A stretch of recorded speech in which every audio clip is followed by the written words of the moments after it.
নমস্কার বন্ধুরা, আপনারা দেখছেন সরকারি সংবাদ ইউটিউব চ্যানেল। বন্ধুরা, আপনারা যদি শ্রম কার্ড বানিয়ে থাকেন তো আপনাদের জন্য রয়েছে এক বিরাট খুশির খবর। আর বন্ধুরা, আপনাদের মধ্যে যারা এখনো শ্রম কার্ডটি বানাননি, আপনারা যত তাড়াতাড়ি সম্ভব এই কার্ডটি বানিয়ে নেবেন। তার কারণ বন্ধুরা, আমাদের কেন্দ্র সরকার মোদিজি এক মিটিং এর মাধ্যমে এইমাত্র জানিয়ে দিল যে আপনাদের কাছে যদি শ্রম কার্ড থেকে থাকে আর আপনি যদি গরিব খেটে খাওয়া মানুষদের মধ্যে একজন হয়ে থাকেন, তো আপনি এই শ্রম কার্ডের মাধ্যমে প্রতি মাসে ৩,০০০ টাকা সরাসরি আপনাদের ব্যাংক অ্যাকাউন্টে পেয়ে যাবেন। আর বন্ধুরা, শ্রম কার্ডের সুযোগ সুবিধা এতেই শেষ নয়, এর সাথে রয়েছে আরো অনেক সুযোগ সুবিধা যা আপনি কখনোই হাতছাড়া করতে চাইবেন না। তো বন্ধুরা, শ্রম কার্ডে আরো কি কি সুযোগ সুবিধা রয়েছে এবং কারা কারাই বা আবেদন করতে পারবেন এবং শ্রম কার্ডে কি কি অসুবিধা রয়েছে, এই সমস্ত বিষয় নিয়ে দেখুন বন্ধুরা, এখানে হেডলাইনে বড় বড় করে লেখা রয়েছে শ্রম কার্ডের সুবিধা এবং অসুবিধাগুলি কি কি, কোন কোন প্রকল্পের সুবিধা পাবেন শ্রম কার্ড থাকলে, শ্রম কার্ড করলে ব্যাংক অ্যাকাউন্ট থেকে কত টাকা করে কাটবে, কারা কারা এই শ্রম কার্ডের সুবিধা পাবেন এবং কারা কারা পাবেন না, 2 লক্ষ টাকা কবে পাবেন,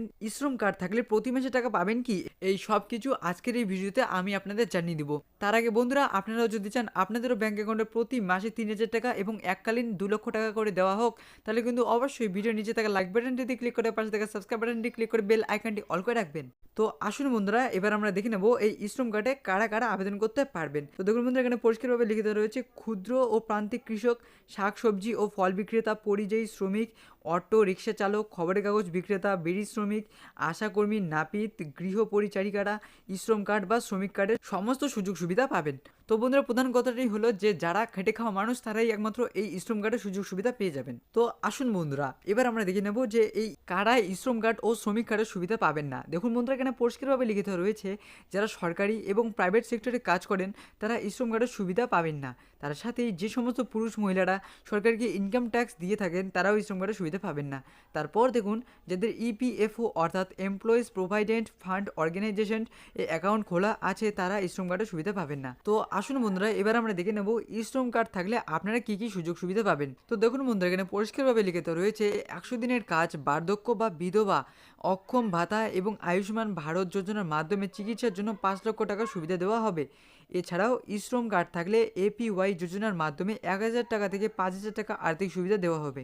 এর সাথেই শ্রম কার্ডের মাধ্যমে কেন্দ্র সরকারের তরফ থেকে প্রধানমন্ত্রী সুরক্ষা বীমা যোজনার মাধ্যমে এককালীন 2 লক্ষ টাকা দেওয়া হবে। এর সাথে বন্ধুরা আরও বলা হয়েছে যে আপনার মৃত্যু হলে আপনি পুরোপুরি অক্ষম হলে 2 লক্ষ টাকা দেওয়া হবে। আর তার সাথেই যদি আপনি আংশিকভাবে অক্ষম হন তাহলেও শ্রম কার্ডের জন্য আপনাকে 1 লক্ষ টাকা দেওয়া হবে। তো আসুন বন্ধুরা, এবার আমরা দেখে নেব যে শ্রম কার্ডের অসুবিধাগুলি কি কি। বন্ধুরা, এটা শ্রম কার্ডের অসুবিধা নাকি আপনাদের খুশির খবর সেটা আপনারা শুনলেই বুঝবেন। তো বন্ধুরা, আপনারা সবাই শুনেছেন যে শ্রম কার্ড করলে 330 টাকা ব্যাংক অ্যাকাউন্ট থেকে কাটা হবে। এটা কিন্তু সম্পূর্ণ ভুল তথ্য। ব্যাংক অ্যাকাউন্টে যে টাকাটা কাটা হবে সেটা হলো 12 টাকা, অর্থাৎ প্রতি মাসে 1 টাকা করে কাটা হবে। প্রধান সুরক্ষা বীমা যোজনার মাধ্যমে যে 2 লক্ষ টাকা আপনাকে দেওয়া হবে এর জন্যই বছরে 12 টাকা আপনার অ্যাকাউন্ট থেকে কাটা হবে।